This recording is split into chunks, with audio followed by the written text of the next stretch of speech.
그리스도 신자의 생애. 오늘 그리스도 신자, 우리 믿는 우리들이죠. 구원받은 백성들의 금년도의 한 해의 생애는 어떤 것일까? 금년뿐이 아니고 우리 남은 생애는 어떤 모습으로 우리가 살아가는 것이 그리스도인의 신앙 생애인가 하는 것을 오늘 말씀드립니다. 그리스도 신자의 생애가 무엇인지 오늘 갈라디아 2장 20절에 한 절 말씀 아주 간단하게 우리들에게 언명되고 있습니다. 신자의 생애는 어떤 것인가? 기나긴 여러분 생애를 지금 살아갑니다. 10년, 20년, 40년, 80년, 90년, 100년 이 땅에 우리 신자들의 그 생애는 어떤 생애인가 하는 것을 이 사도 바울은 아주 간단하게 우리 기나긴 삶의 생애를 축소해가지고 간단히 표현했어요. 이 한 말씀 이외에 우리 신자들의 생애는 더 이상 없습니다. 첫째로 저와 여러분의 생애가 무엇이냐면은 내가 이미 그리스도와 함께 십자가에 못 박혔다, 이렇게 말씀하고 있습니다. 신자의 생애는 그리스도의 생애입니다. 우리들의 생애는 누구의 생애라고요? 그리스도의 생애입니다. 그리스도의 생애는 바로 우리들의 생애예요. 그리스도와 우리는 같습니다. 신자는 그리스도의 생애를 바라보면서 내 생애를 바라보셔야 돼요. 나의 생애 일생이 어떤 모습인가? 주님의 일생의 모습이 바로 우리들의 모습이고, 우리들의 모습이 주님 일생의 모습이 된다고도 이렇게 바울은 말하고 있습니다. 신자는 그리스도와 함께 환난 받습니다. 이게 오늘 축복받은 하늘의 상급이 바로 그거예요. 심령이 가난한 복이 있다는 거예요. 애통한 자 복이 있다는 거예요. 화평케 하는 자는 하나님의 아들이라 일컬음을 받을 것이다. 차간 온유한 자가 땅을 기업을 얻는 것이다. 이게 하늘의 상급 때문에 우린 기뻐하고 기뻐하는 것입니다. 세상 사람이 받을 수 없는 복을 우린 누리고 있는 것입니다. 우린 신자는 그리스도와 함께 환난 받는 것도 이게 기쁜 거예요. 그분 이름으로 환난 받으면 우리에게 더 기뻐하고 기쁨이 있기 때문에 이렇게 역설적으로 말하고 있습니다. 함께 십자가에 못 박히는 것입니다.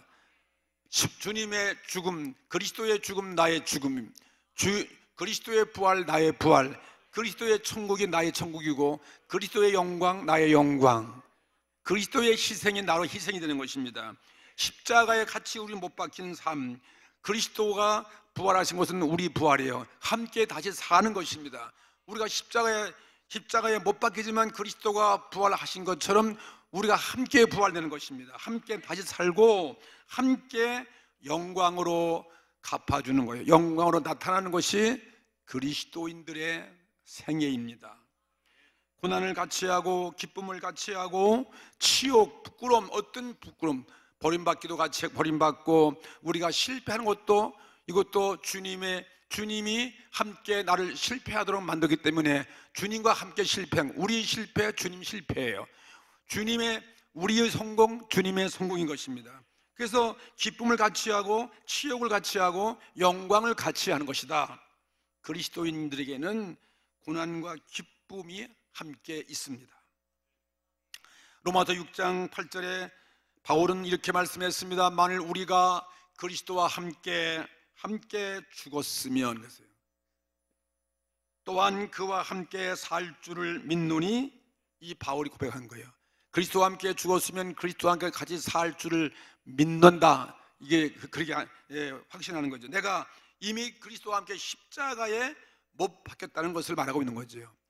오늘 여러분의 지금 나의 모습, 이 겉사람, 옛사람, 과거의 사람, 이 죄악의 사람이 예수님의 십자가 앞에 같이 못 박혔다는 것입니다. 그리스도가 십자가에 죽으실 때 이미 그때는 나의 이 옛날 그리스도 옛사람, 나의 죄악의 사람은 다 그때 이미 십자가에 못 박힌 것을 알아야 됩니다. 이게 믿는 자의 모습이에요.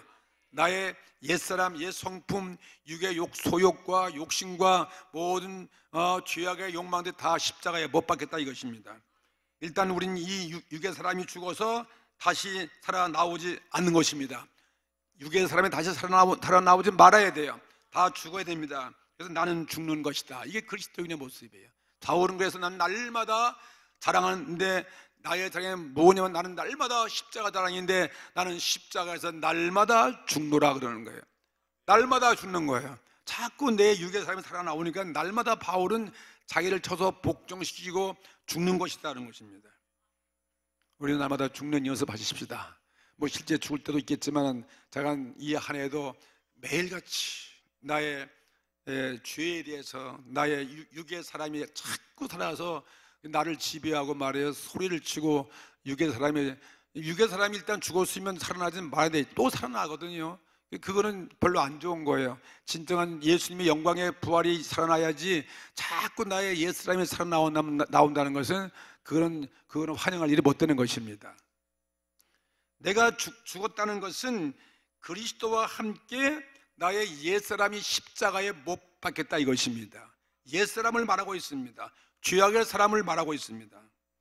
예수님께서 우리의 죄의 대가를 치르기 위해서 십자가에 죽으심을 내가 깨닫고 그리고 나의 죄를 용서받기 위해서 주님 앞에 내가 나가서 회개하는 것이 그게 죽는 거예요. 그게 날마다 십자가에는 나를 못 박히는 것입니다. 그리고 회개하고 그 다음에 새로운 삶을 내가 산다. 이 새로운 삶을 살아간다는 것이 그리스도와 함께 십자가에 못 박혀서 사는 것입니다. 그리스도와 함께 살아가는 것입니다. 그리스도와 함께 나의 죄의 사람을 처리하는 것이 이게 십자가에 죽는 거죠. 내가 그리스도와 함께 못 박혔다고 하는 것은 나의 죄의 사람, 육의 사람이 완전히 장사 지낸 바 되었다. 우리가 여러분이 교회 나오면은 침례를 하고 있습니다. 침례에 물속에 들어가 잠기는 이유가 무엇입니까? 나의 죄악의 옛사람이 불신앙의 사람이 죽었다는 뜻이에요. 올라올 때는 새로운 사람으로 예수님의 백성이요 구원받은 백성이요 예수님의 그 의인의 모습으로 내가 살겠다는 그런 각오로 우리가 침례를 하고 있는 것입니다. 사람이 이 세상에서 육신의 생명이 죽으면 여러분 이 세상 법에는 더 이상 내가 지은 죄에 대해서 책임지거나 또 어떤 사람이 형벌을 부과할 수 없잖아요. 이미 죽음으로써 나의 죄값을 다 담당했기 때문인 것입니다. 사람은 누구나 자기 지은 죄가 아무리 많다 할지라도 한 가지 마지막 최대의 사업이 있는데 그것이 뭐냐면 내가 못 갚은 모든 빚이라든지 무슨 부채라든지 뭐 죄인 거 내가 죽으면 다 죽음으로써 청산한다 이런 말이 있잖아요. 그 죽은 자에게 뭐라고 발각을 할 수 없는 것처럼 말이죠. 이와 같이 우리가 주님 앞에 회개하고 나가면 주님이 용서해 줌으로써 죄에 대한 책임이나 그 다음에 형벌을 누구도 추구할 수 없습니다. 주님이 용서한 것에 대해서 누가 정죄할 자가 없다 이것입니다. 그리고 죄인이 변하여 죄 사함 받은 의인으로서 인정받게 되어지는 것이고 이게 십자가의 죽음입니다. 이게 바로 회개의 모습입니다. 그 다음에는 죄책에서 날마다 죄책에 붙잡혀 있는 나의 삶이 죄책에서 해방되는 거죠. 죄책에서 우리는 벗어나고 그리고 평안하게 살아갈 수가 있습니다. 이게 우리 그리스도인의 생애예요. 오늘 주님과 주님 십자가에 죽으실 때 나의 옛 모습도 죽었다. 이미 장사 지내버렸다 하고 그렇게 믿는 것입니다. 옛 죄의 사람을 청산했다는 것입니다. 사도 바울이 또 고백하기를 고린도후서 5장 17절에 뭐라고 말씀하냐면은 그런즉 그래서 누구든지 그리스도 안에 있으면 새로운 피조물이다 했잖아요. 이 그리스도 안에 있는 것이 회개하고 주 앞에 용서받은 자를 말하고 있지 않습니까? 우리가 회개하고 죄사함 받으면 우리는 새로운 피조물로 다시 하나님 만든다. 이전 것은 지나갔으니 보라 새 것이 되었도다. 여러분 새해를 맞이해서 여러분 새해라고 그러는데 새해 복 많이 받으라고 인사 많이 받으셨죠? 근데 여러분 어떻게 새해 같은 모습이 뭐 변한 게 있습니까? 뭐든지 이 날짜가 더 길다든지 또 날짜가 무슨 뭐 다른 특별한 날을 표현해가 뭐 볼 수 있는 날인지 그거 없어요. 똑같잖아요. 옛날에 뭐 31일 됐던 그 태양 똑같고 그 환경 똑같습니다. 근데 무엇이 새 것입니까? 말로 새로워지는 게 새 것이 아니잖아요. 우리가 변화되는 거예요. 우리 마음이 변화되고 우리의 삶이 새로운 삶을 바꾸어지고 나의 옛사람이 다 십자가에 못 박혀서 다 죄사함 받아서 우리 마음이 새로워졌을 때 새로운 삶으로 시작할 때 이것이 바로 진정한 새해가 되어지는 거죠. 주님 앞에 오늘 회개하고 용서받은 것이 새해를 만드는 것이고 그 다음에 더 이상 내가 그 죄 짓는 옛날의 과거의 옛 생활로 살지 않는 것을 말하고 있습니다. 의인으로 우리가 인정받았는데 우린 죄에서 용서받은 의인이죠. 예, 죄에서 용서받은 의인이지 그냥 의인이 아니에요. 죄는 죄인이었는데 주님이 용서해준 용서받은 의인이다. 그리고 죄에 살면서 우리가 해방되었죠. 해방되어서 의인답게 살아가는 생애로 나아가는 것이 우리 새 진정한 그리스도인의 삶이 될 수 있습니다. 그리스도의 십자가 못 박힘은 저주를 담당하신 것이라고 했어요. 저주를 담당한 죽음이기 때문에 주님의 십자가 죽음은 우리 저주를, 죄로 인한 저주를 담당한 십자가 죽음이었거든요. 그러니까 그리스도와 함께 십자가에 못 박힌 그리스도인에게는 더 이상 저주의 삶이 아니라 이 말이에요. 저주의 삶에서 해방되어지는 것이고, 그리고 어떠한 저주의 형벌, 우리 지은 죄에 대한 저주의 형벌도 받지 않는 것입니다. 이 세상에서는 죽은 자에게 어떤 저주의 형벌을 부과할 수가 없는 것처럼 오늘 의롭다함을 얻은 그리스도인들이 더 이상 죄가 가져온 저주에서 묶여 살 필요가 없음을 여러분이 알아야 됩니다. 그 저주가 뭐죠? 죄악의 저주가 뭐? 가난도 저주요, 가난의 저주요, 고통이 오는 환난도 그것도 죄에 대한 환난이 오면 그것도 고통의 저주이고, 그 다음에 여러분이 질병 속에서 고통받으면 그것도 죄로 인한 질병이 올 것 같으면 그것도 질병의 저주인데 거기서 우리가 해방되는 그러한 은혜를 입는다 이것입니다. 그렇게 믿으시기 바랍니다. 이 사도는 또 뭐라고 고백하냐면 예수님의 십자가 죽음 어떤 것인가? 갈라디아 3장 13절에 그리스도께서 우리를 위하여, 보세요, 우리를 위하여 저주를 받은 바 되사 그랬잖아요. 십자가의 죽음은 우리의 저주를 담당한 죽음이에요.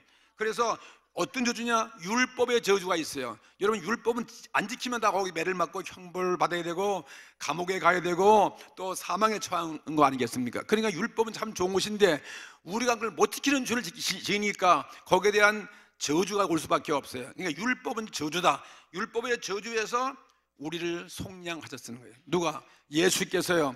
우리가 못 지킨 율법을 지은 죄의 율법의 저주를 받을 우리를 위해서 하나님의 아들 예수님이 십자가에 못 박히는 말미암아 거기서 우리를 속량하셨다는 거예요. 우리들을 갚아서 다 대속해가지고 속량하셨다는 거예요. 죄를 없이 하셨다 이 말씀인 것입니다.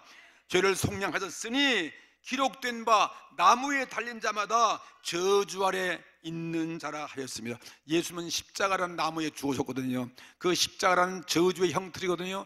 뭐 아주 흉악한 저주받은 죄인이 죽는 그 사형틀에 왜 하나님의 아들이 못 박히는 것입니까? 그는 하나님의 아들인데 우리의 저주를 담당하기 위한 거예요. 예수님의 십자가, 저주의 십자가에 못을 박혔다는 거죠.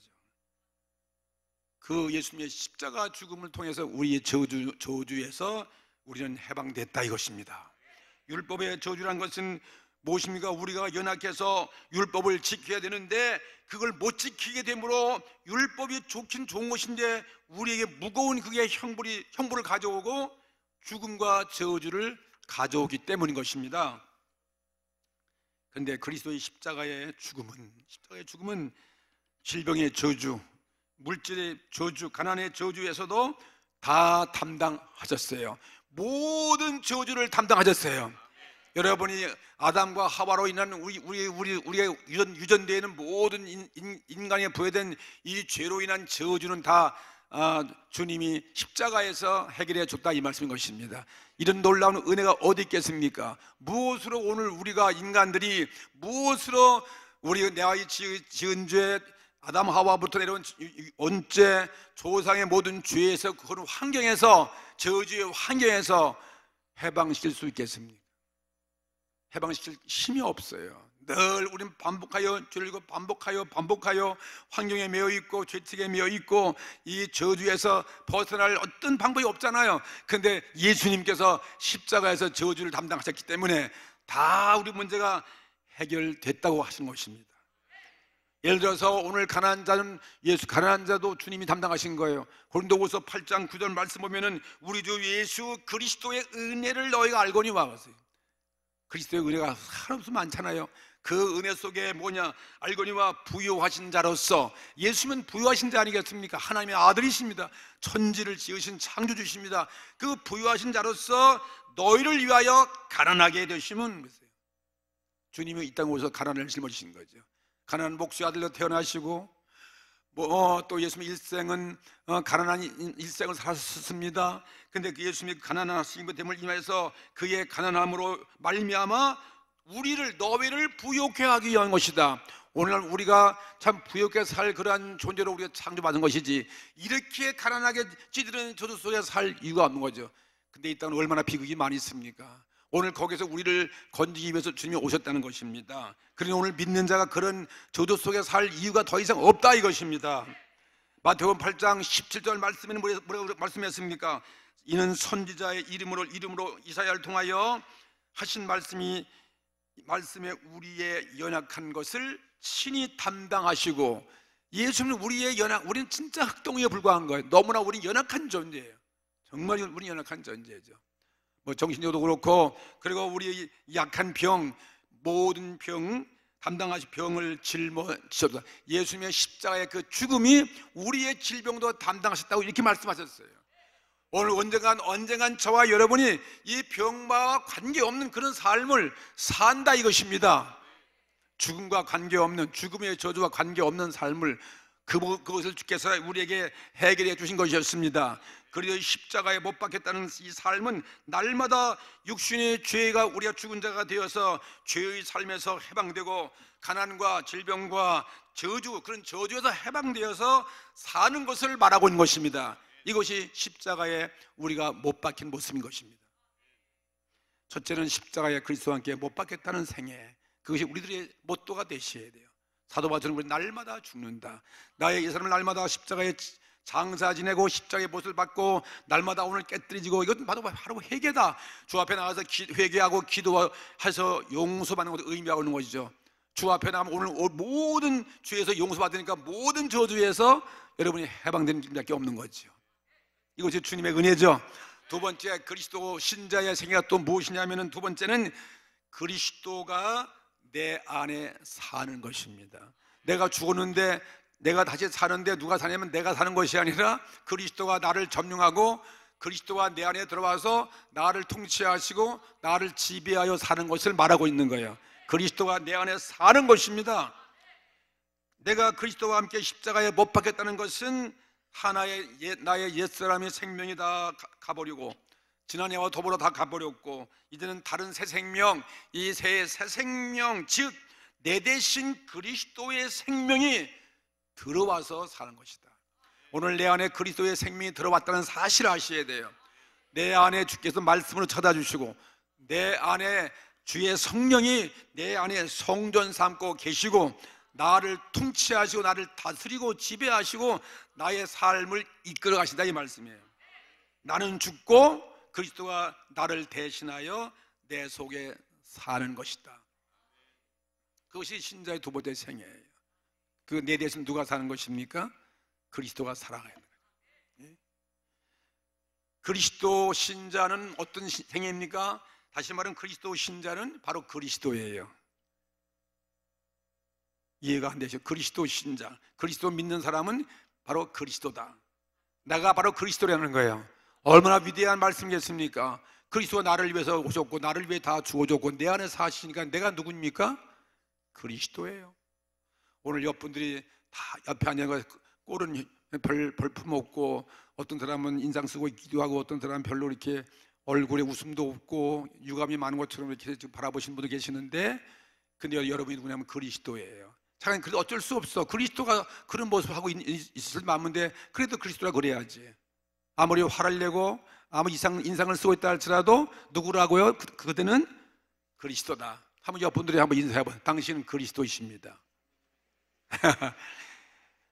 예, 받아들이세요. 어떤 분은 비우는데 비우지 마세요. 내가 얼마나 좋아요. 예, 그리스도라는데 말이죠.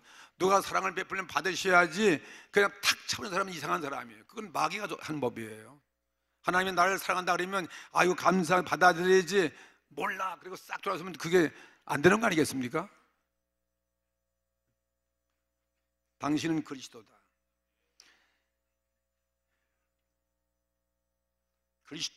그리스도가 신자들, 믿는 자를 대신하여 사는 것을, 생명을 영위하시는 거죠.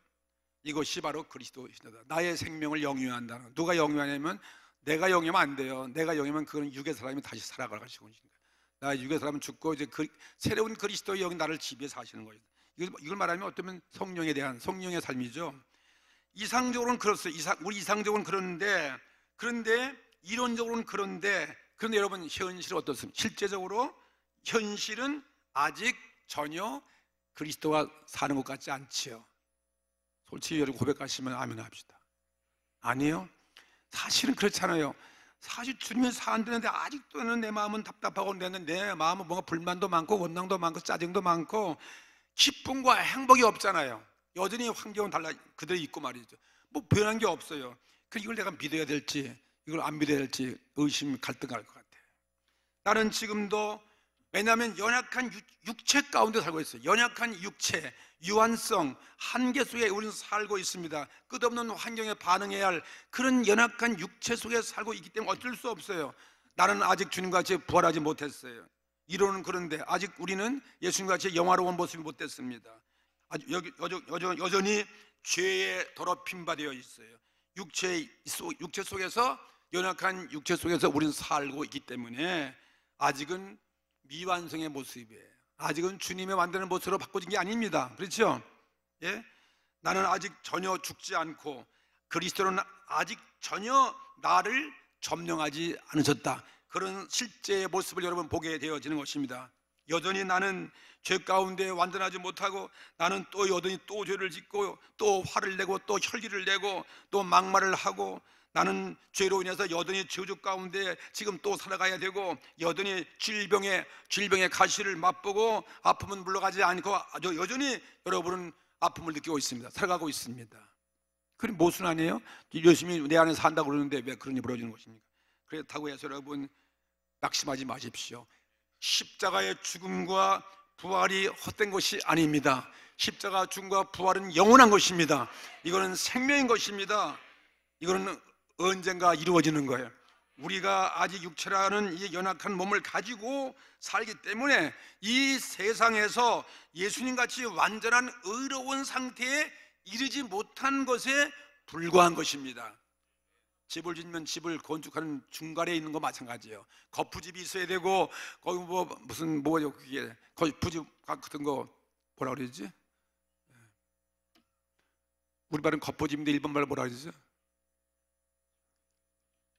잘 모르겠는데 잃어버렸네요. 그게 있으니까 아직 집이 안 이루어진 거예요. 아직 보기 흉한 거예요. 그런 모습과 같은 거예요. 언젠가 다 지은 다음에 그거 거둬주면 기가 막힌 아름다운 빌딩이 나오는 거와 마찬가지죠. 우리가 그런 과정에 있는 것이지 당장 예수님이 나를 지배한다고 그래서 나를 내 속에 내 산다고 그래가지고 당장 완제품이 된 게 아니란 말이에요. 미완성의 제품이죠. 그러니까 여러분 옆에 있는 분은 미완성의 제품이라고 바라보셔야 될 거예요. 그렇게 여러분 이해하세요. 거울을 바라보면 이런 모습이 어떤지 다 느낄 것 같아요. 작년보다 더 올해가 더 이쁘게 젊게 보이는 것입니까? 아니면 더 늙어가 쭈글쭈글해지고 더 인상이 고약스럽고 아주 실망스러운 모습을 볼 수 있을 때가 있을 것 같아요. 그런 분도 없나 봐. 아멘도 하지 않은 거 보니까. 나는 그런 거 잘 느끼는데 그렇다고 해서 여러분 낙심하지 마십시오. 현실의 나의 모습 때문에 실망, 낙심, 포기해서는 안 되는 것입니다. 그래서 많은 사람이 다 자살하는 거예요. 어떤 구원할 대상이 없으니까요. 절망이니까 에라 이런 인생 그냥 죽자 막 잊어버리기 위해서 다 죽는 거 아니겠습니까? 근데 우리 그리스도인은 낙심하지 않습니다. 왜냐하면 우리는 연약하고 미완성의 우리를 위해서 주님은 성령을 보내주셨어요. 부활하신 주님의 성령을 그분은 하늘 보좌에 계시고 우리의 성령을 보내주셔서 우리의 용기와 힘을 내게 하시는 분이에요. 그래서 완전히 구원에 이르도록 날마다 이끌어 가시는 거죠. 우리를 격려하고 우리를 뒤에서 호위하고 또 위험해서 건져주기도 하고 또 죄책에서 해방되어지고 또 기도하게 만들어 가시는 거죠. 우리로 하여금 예수의 이름이 무엇입니까? 너희가 그렇게 문제에 낙심할 때는 예수의 이름으로 기도하라고 말씀하신 거 아니에요? 내 이름으로 기도하면 내가 너를 구원할 것이다. 그 말씀인 거예요. 그러니까 예수의 이름이 권세가 있지 않느냐? 너를 위해 십자가에 죽고 부활하신 내가 있지 않느냐? 내가 하나님께 기도하여 위대한 기적을 행한 것처럼 너희도 내 이름으로 기도하면 너희도 나와 못지않게 위대한 기적과 응답을 받을 것이다. 이런 약속해 줬지 않습니까? 그러니까 오늘 성령으로 예수의 이름으로 기도하시는 거죠.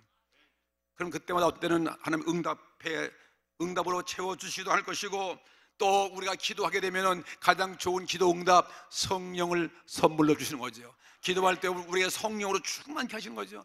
그러면 담대해지고 두려움이 물러가고 마음의 기쁨이 찾아오고 주의 사랑이 나를 엄습하시는 걸 하게 되는 것입니다. 그래서 성령을 받게 하셔서 그리스도의 십자가 죽음의 그 사랑을 더 체험하게 하시고, 그리고 덕분에 부활, 예수님의 그 부활의 소망을 갖게 하시게 하시는 분이 누구냐? 바로 성령인 것입니다. 그렇기 때문에 여러분 낙심하지 마십시오. 바울의 고백을 또 들어보시겠습니다. 바울은 우리가 똑같은 위대한 사람이지만 그도 우리와 같은 고민과 갈등을 한 사람이었어요. 여전히 자기는 주님의 법만 따르고 주님같이 완전해야 되는데 자기는 완전치 못합니다. 여전히 자기도 혈기 부리고 여전히 자기 약하고 여전히 또 죄를 좋아하는 그 육신의 그 욕망이 있기 때문에 그 두 가지 모습을 갈등하고 있는 이 바울이 고백한 말씀 있잖아요. 로마서 7장 22절 말씀을 보겠습니다. 내 속사람으로는 하나님의 법을 즐거워하되, 보세요, 우리 속사람이잖아요. 내 속사람은, 진정한 내 마음은 여러분 누구의 법을 즐거워하시는 것입니까? 하나님의 법을 즐거워하시는 거죠. 그건 우리는 솔직히 고백입니다. 내 속사람으로는 하나님의 법을 즐거워하되, 근데 또 하나 법이 또 하나 있어요. 내 지체 속에 있는 한 다른 법이 내 마음의 법과 싸워서 내 지체 속에 있는 죄의 법으로 나를 사로잡는 것을 보는도다. 이 죄의 법이 얼마나 무섭겠습니까? 끊임없는 죄의 법은 물러가지 않고 육체 속에 있으면서 육체의 욕망을 발동시키고 자꾸 육체를 괴롭게 하는 거죠. 자꾸 죄져라 말이죠. 좋은 걸 자꾸 유혹하니까 거길 이겨낼 제가 없는 거죠. 내 마음은 그럼 안 되는데, 그러면 이 죄의 법에 나를 사로잡는 것을 보게 느꼈다는 것입니다. 얼마나 이 중간에서 갈등한 사람이 누구겠습니까? 우리들의 모습이에요. 그리스도인들이에요. 사도 바울이에요.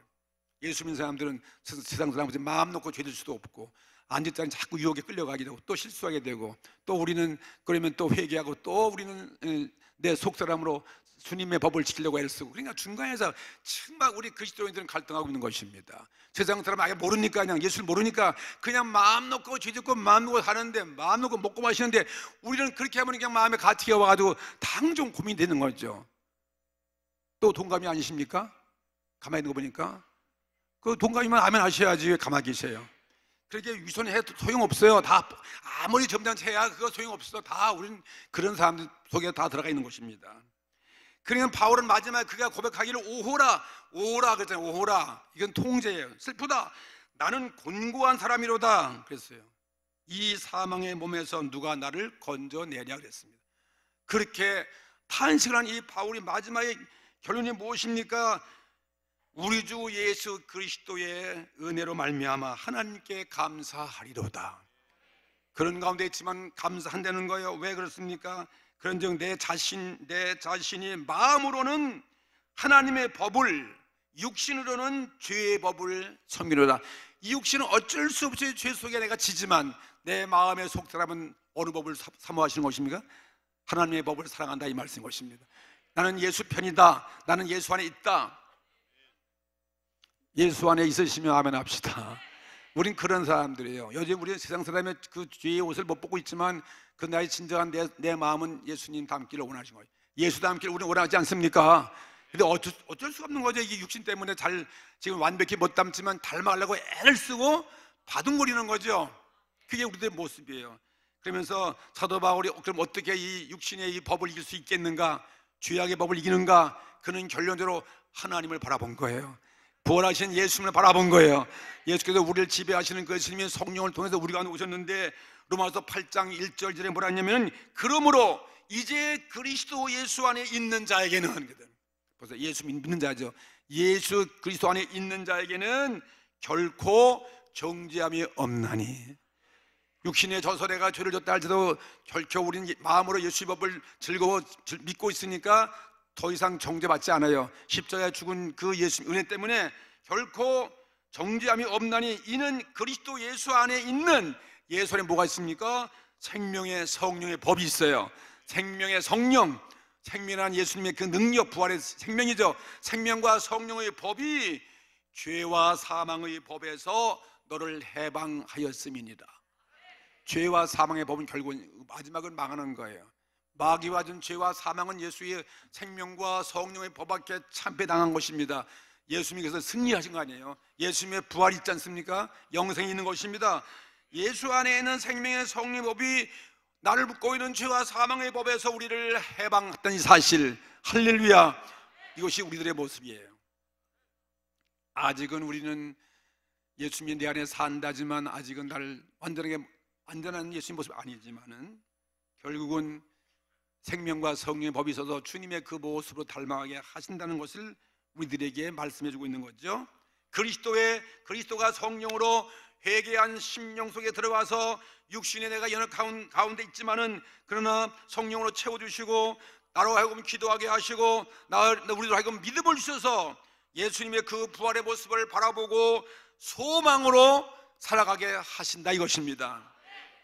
절대로 하나님의 성령은 여러분을 버리지 않습니다. 어떤 여러분의 실수와 어떤 부끄러운 죄 속에 빠질지라도 주님은 여러분 버리지 않는 거죠. 여러분이 실패했다고 낙심하지 마십시오. 여러분이 어떤 모독을 당했다고 여러분이 절망하지 마십시오. 괜찮습니다. 그래도 그때는 괜찮습니다. 예수님이 내 안에 계시고 그건 예수님이 나와 똑같이 부끄럼당하는 거 아니겠어요? 그분이 함께 하신 분이 계시기 때문에 결국은 생명의 성령의 법이 죄와 사망의 법에서 언젠가는 해방된다, 이 사실을 우리들에게 말씀하고 있는 것입니다. 그리스도가 오늘 여러분과 함께 사시는 것입니다. 금년 벌써 이제 2018년도 엄청난 그 시간이죠. 벌써 한 2주간 지나갔잖아요. 어떻게 2주 동안에 좋은 일이 있었습니까? 뭐 그렇게 뭐 송년회 나오고 뭐 예배 드리고 해도 뭐 그 일주도 못 가가지고 딱 뭐 그냥 소리 지르고 싸움하고 말이에요. 그냥 그런 거 많잖아요. 그래도 주님은 우리 편입니다. 성령의 법이 우리 안에서 결국 우리가 오늘 나와서 이 말씀 듣고 나를 미우치고 회개하고 주여 나를 붙잡아 주시옵소서. 그래서 주님이 응답하시는 거고 그걸 이길 수 있는 능력을 받는 거 아니겠습니까? 그리스도가 내 안에 산다는 거예요. 그리스도가 내가 사는 것이 아니고 누가 산다? 그리스도가 살아가는 거예요. 그걸 아셔야 됩니다. 그러니까 그리스도가 내 안에 있는데 좀 덜 해야지, 덜 화내야잖아요. 그렇죠? 덜 줄을 될 거 아니겠습니까? 그래서 여러분 억울함을 당했을 때 여러분 기뻐하셔야 돼요. 참 다행이다. 예수님은 내가 참 잘 참았다. 하나님 감사합니다. 그러셔야죠. 세 번째, 그리스도인의 신자의 생애는 무엇일까? 이거 중요한 거예요. 나를 사랑하사, 한번 따라 하실래요? 나를 사랑하사 나를 위해 자기를 버리신 이, 그게 누굽니까? 예수 그리스도예요. 나를 사랑하사 나를 위해 자기를 십자가에 버리신 그 사람, 즉 하나님의 아들, 즉 하나님의 아들을 믿는 믿음으로 사는 것입니다. 하나님의 아들을 믿는 믿음, 이 믿음이 얼마나 우리 그 행복인지 몰라요. 지금 이 세상에서 할 일은 무엇일까? 마지막 우리 생애가 주님을 믿는 그 일밖에 없어요. 나를 사랑하사 나를 위해 십자가에 죽으신 하나님의 아들, 그 사람을 믿는 그거밖에 없어요. 우리 할 일은요. 할 일이 많지만 오늘 이 믿음을 붙잡고 있어야 돼요. 다른 거 다 잃어버려도 오늘 예수님만큼은 꼭 갖고 계셔야 된다, 이 말씀. 네? 나의 오늘의 이 생명은 바로 무엇이냐면 바로 믿는 거예요. 신앙. 나의 오늘 내 생명은 신앙밖에 없어요. 이거 믿음이 있는 것입니다. 나의 구원 완성, 내 구원이 완성된 것은 아니지만은 완성의 내가 도상에 있는 것을 여러분이 믿는 거예요. 완성의 도상. 지금은 이렇게 볼품이 없다 할지라도 언젠가는 기가 막힌 모습으로 뭐 한다? 바뀐다. 그렇잖아요. 그걸 믿으시라는 거예요. 근데 도대체 안 믿는 것 같아. 아멘 절대 안 하는 거예요. 믿든지 말든지 간에 나는 믿어요. 그러나 완성을 대망하고 그걸 바라보고 있는 오늘, 나는 신앙으로 사는 것입니다. 그걸 바라보고 살아가셔야죠. 오늘 여러분 그런 문제 있을 것 같아요. 이 금년 한 해 할 목표, 그 목표가 지금은 이루어지지 않았지만 그 목표를 이루어질 것을 믿고 기도하고 주님은 도와달라고 의지하고 그리고 하루하루 살아가셔야죠. 그러다가 어느 날 금년 말에 가서 다 될지 누가 알겠어요. 그럼 안 되면 또 낙심하고 또 다음 새해 또 바라보셔야지. 다음 수에 또 안 되면 어떡하세요? 포기하면 안 해요. 또 그 다음 해에 바라보지. 그리고 죽으면 이제, 죽으면 그때 완벽한 주님이 완성의 그 영원한 하늘나라에서 해결해 준다, 이 말씀이에요. 그게 우리들의 신앙이에요. 모든 믿음의 위대한 조상들은 다 그렇게 믿고 살아간 것입니다. 이 땅에서 다 이루어진 아무도 없어요. 그걸 바라보고, 하늘을 바라보고서 뒤에 것을 다 잊어버리고 돌아가지 아니하고 앞으로 도성을 향해서 나갔다. 이게 바로 아브라함의 신앙이다, 이것입니다. 나는 이미 죽었다. 그리스도가 대신하여 내 속에 살아 계시다. 두 번째, 그렇죠? 그 다음에 이것이 신자의 생애인데 드디어 사실로 되어서, 이것이 드디어 언젠가는 사실로 되어서 나타나게 될 것이다. 그것을 믿는 믿음이죠. 세 번째는, 그것이 실현되기까지는 나는 하나님의 아들을 믿습니다. 할렐루야. 살아가는 것입니다. 즉 나를 사랑하사 나를 위하여 자기를 버리신 그분이 바로 예수 그리스도. 그분이 지금 내 안에 계셔가지고 나를 변화시켜가지고 자기 것으로 하실 것을 믿고 사는 것이 저와 여러분의 생애인 것입니다. 사도 요한이 말한 그 고백을 들어보세요. 요한일서 3장 2절에 뭐랬습니까? 사랑하는 자들아, 우리가 지금은 하나님의 자녀라. 지금은 하나님의 자녀라. 장래에 어떻게 될지는 아직 나타나지 아니하였으나 그가 나타나시면 우리가 그와 같을 줄을 아는 것은, 그와 같다는 거예요. 그분 나타나시면.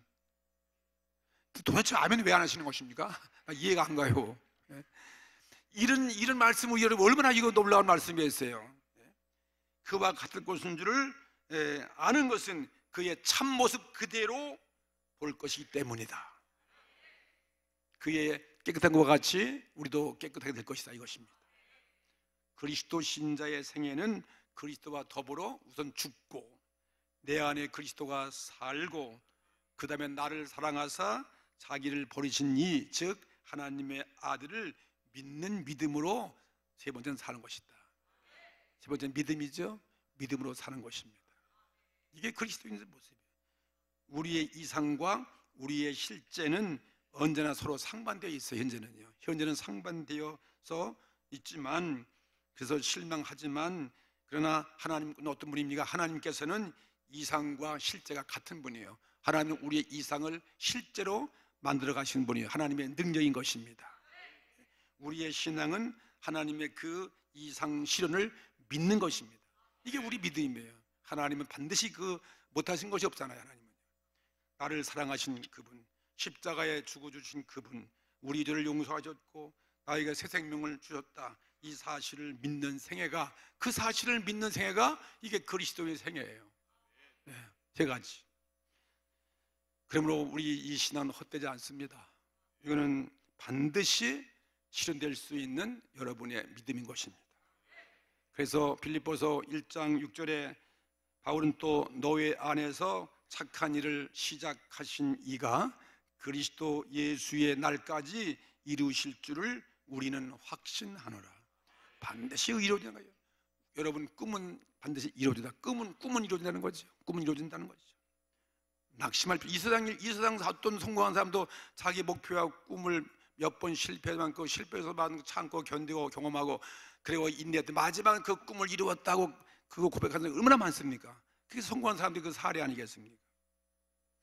오늘 예수 하물며 인간도 그런데 우리 안에서 착한 일을 시작하신 이가 그리스도의 예수의 날까지 이루실 줄을 우리는 확신한다. 성령께서 오셔서 그 일을 다 이루어 가시는 거죠. 예수의 생애가 여러분 생애 되고 예수와 부활이 여러분의 부활이 될 것을 그렇게 하신다는 거예요. 실로 정말 간단하고 철저한 생애, 이것이 우리들의 생애다. 하나님의 아들을 믿음으로 우리는 산다. 믿는 것으로 우리는 그것으로 충분한 거예요. 더 이상 바랄 게 없어요. 예수만 믿으면 모든 문제가 다 해결되는데 그 모든 선한 것이 다 예수 안에서 믿으면 되는 거 아니겠습니까? 무엇이 염려가 되겠어요? 여러분이 내가 내 힘으로 이룰 수 없는 그 나의 못된 성격, 그걸 제거할 그런 죄가 여러분 괴롭히고 있습니까? 그것도 염려하지 마세요. 여러분이 힘으로 안 돼요. 내가 아무리 참아도 안 돼요. 그런데 어떻게 여러분이 그 죄를 제거할 수 있습니까? 어떻게? 답이 오늘 제가 설명했는데 계속 못하면 된다? 다 같이 믿으면 된다 이거예요. 누굴 믿어요? 주님 믿으면 되는 거예요. 주님 믿고 있으면 언젠가는 그거 다 없어져요. 예. 그걸 언제 믿어요? 언제? 까마귀 한갑날에? 괜찮아요. 언젠간 된다니까요. 언젠간 돼요. 그 자꾸 화나세요. 화내만. 근데 주님이 할 걸 믿고 말이죠. 반드시 주님이 해주십니다. 여러분 하나님의 아들 하나님, 여러분도 어떤 목표, 내가 정말 성자같이 의가 되기를 원하는가, 그런 마음이 있습니까? 그것도 여러분이 힘으로 안 돼요. 근데 뭐 하면 된다? 예, 그를 믿으면 된다 이것입니다. 그 예수님의 의가 있으니까 그분의 의를 내 의로 한다 이것입니다. 그러니까 하나님의 아들을 믿는 것밖에 없어요. 우리는 종교 믿는 게 아니에요. 철학을 믿는 게 아닙니다. 나의 어떤 수양과 도덕을 의지한 것이 아닙니다. 예? 그리스도만 필요한 거예요.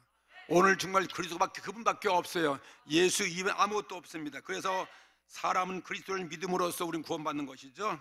오늘 세 가지 다시 한번 우리 기억합시다. 내가 누구와 함께 죽어요? 십자가에, 그와 그리스도와 함께 십자가에 못 박혔어요. 믿으십시오. 그리고 누가 내 안에 살아요? 그리스도가 지금 내 안에 사는 것입니다. 그리고 오늘 내가 지금 살고 있는 곳은 아직도 미완성이고 아직도 죄 못 씻으면 나를 사랑하사 나를 위하여 몸버리신 하나님의 아들을 그 믿는 믿음을 가지고 매일같이 산다 이것입니다. 할렐루야. 오늘 이 말씀 붙잡고 이 한 해 여러분 승리하시기를 주의 이름으로 축복합니다. 다 같이 통성으로 기도하십시다.